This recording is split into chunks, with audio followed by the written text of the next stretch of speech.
In the United States, I think most people understand you do need a certain amount of legal immigration, which, by the way, we still do it.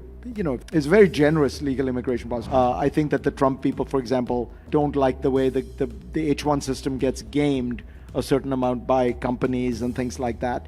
But those are, I think, relatively small issues. And again, the thing with Trump is you can always do a deal as long as you are willing to engage and let him say he won. Immigration has been a sort of a hot button issue during the election campaign. It's like one of the two or three things that you have also marked out in your column post the election outcome. India sends skilled professionals every year. 270,000 Indian students have got there last year. So this legal immigration versus illegal immigration, this has been a challenge even from the Indian government side. And the Indian government has never sort of advocated for illegal immigration. In the last 1 year, data shows about 1,100 Indians were deported by the Biden administration on planes. If Trump administration now takes it a step forward, makes it a public spectacle of sending back Indians in plane loads, what does it mean? What does it do to the India-US relationship? I honestly think it can weather those deportations because, as you point out, Indians largely go to America legally. What you're talking about is the whole H-1 student visas, all that stuff.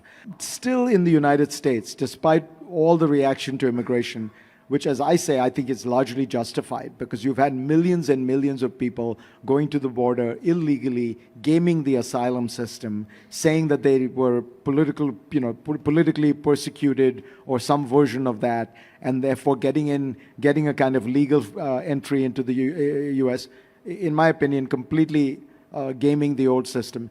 And people should be outraged. You've had millions and millions of people doing this, and the system is no longer working. The asylum system no longer works. That is quite separate from the issue of immigration, whether we have the right numbers. Broadly speaking, I'd say in America, there's still a fair degree of support for legal immigration, though unfortunately it has decreased because of this rise of asylum seeking and the crisis on the border. But I think if that problem is taken care of, and if you really crack down and I think just shut down the old asylum system, I think you'll find that support for legal immigration will rise again. In the United States, I think most people understand you do need a certain amount of legal immigration, which, by the way, we still do it. It's very generous legal immigration policy. We've taken 1 million legal immigrants a year, which is more than, just to give you a point of comparison, it's more than all rich industrialized countries put together.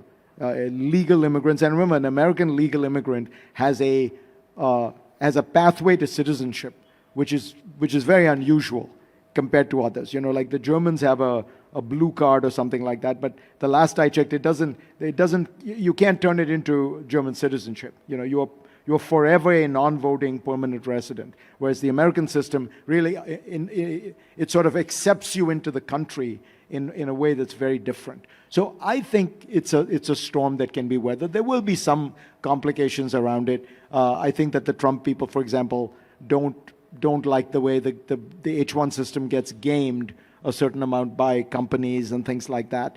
But those are, I think, relatively small issues. And again, the thing with Trump is you can always do a deal as long as you are willing to engage and let him say he won. I mean, this is what the Canadians told me when they negotiated the revision of NAFTA, which was, you have to be willing to. Basically, he'll go out and make a press conference saying, I did an amazing deal, it's great for the American people, and you just wait and don't contradict it and say, no, it's actually a better deal for the Canadians, and then you're fine.